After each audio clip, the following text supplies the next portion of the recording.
That guy, Rudy Giuliani. All I can say now is he's not campaigning, he's out trying to collect money to pay off his debt right now.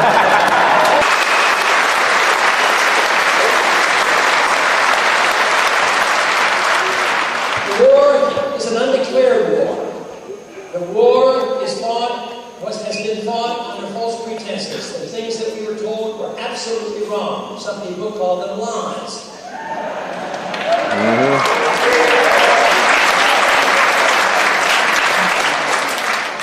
Still, a large number of American people believe that we're in Iraq because of 9/11. And 9/11, the Iraqis and Saddam Hussein had nothing to do with 9/11, yet that was used as an excuse because there was a desire to go there from the very beginning. Matter of fact, it was the previous administration in 1998 that passed the Iraq Liberation Act that said, we will have regime change. That is when I started speaking out against the coming war as early as 1998. And yet now, of course, it was related to 9/11 and weapons of mass destruction, and our national security depended on it. The tragedy is the resolution that was passed that transferred the power, the authority, and responsibility of the Congress to the President said that there were two reasons why we had to go into Iraq. One, our national security was threatened, which wasn't so. And the other reason that not many people talk about that even is more offensive, the Congress gave the President authority to go into war if he felt like it to enforce UN resolutions. We should never go to war for UN resolutions. That's right.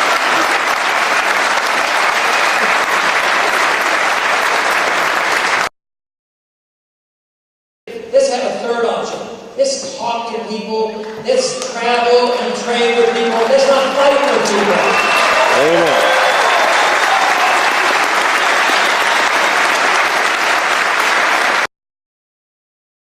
Statistic that I was very pleased with that was reiterated again today. It was the donations that have come from active military personnel. And lo and behold, guess which campaign got more donations than all the rest put together?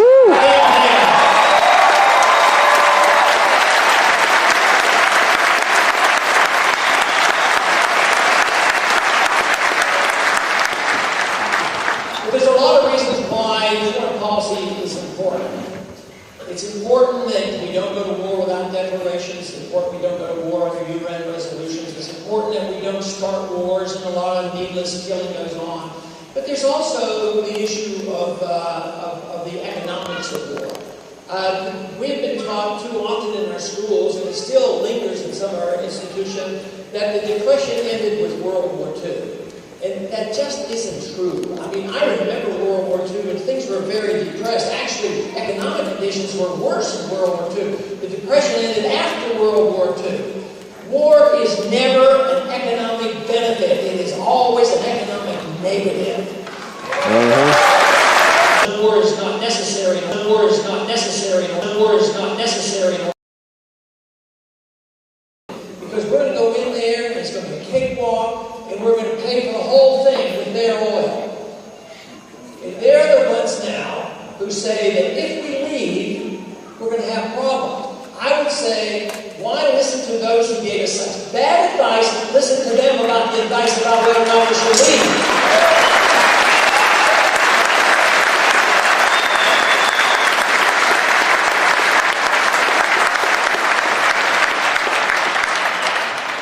Economically, our foreign policy is a big burden to us. And it offers us an opportunity because it's much easier to cut overseas spending than it is to go after some of our domestic programs. Even if the domestic program technically isn't, proper, and we should eventually get rid of it, you don't start on children's health care, to nickel and dime and pretend we're cutting.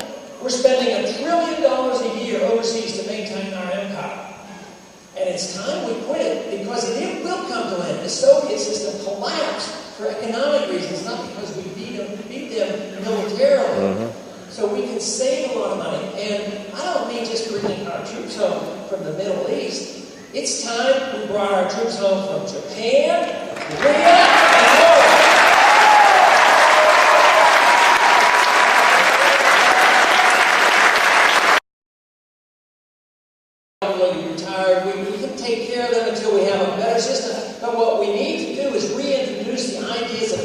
responsibility to the next generation.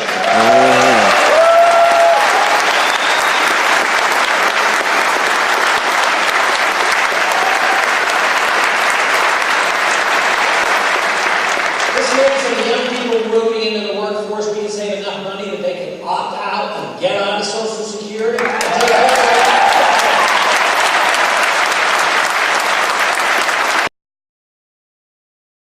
Checks in the mail. But this whole idea that the Congress says what we're going to do is stimulate the economy by sending everybody a check for either $600 or $1,200 and it's going to make everything well again? Complete nonsense. That's right. Yeah.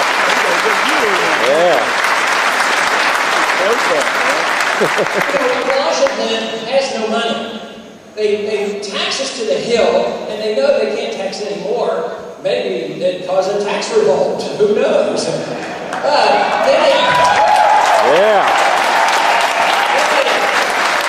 and that is why the message of liberty, the message of the Constitution is so vital right now, so important that you cling to it and use it and spread this message. We don't know exactly what's going to happen tomorrow, next week, or in September, but we do know that if our message doesn't get out, it will not be good for this country, so that is a job that we must pursue.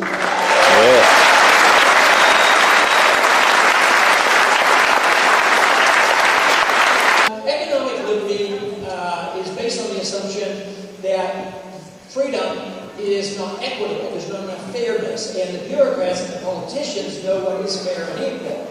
Well, it is true that in life there is no perfect equality.